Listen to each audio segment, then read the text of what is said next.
گایز، آری هستم. مهدی، خوش اومدید به این ویدیو. بچه‌ها تو این ویدیو می‌خوایم ببینیم که یک پارکور و یک بدلکار خیلی حرفه‌ای میتونه چه کارهای خیلی خفنی رو انجام بده. بس بدون معطلی بزنید بریم سراغ ویدیومون. یا خدا، کجا رفت؟ چقدر خفن. اوه از روی تراکتور پرید. چجوری؟ مگه میشه؟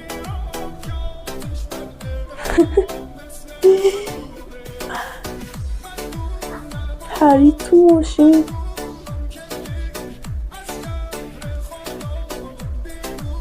یا خدا،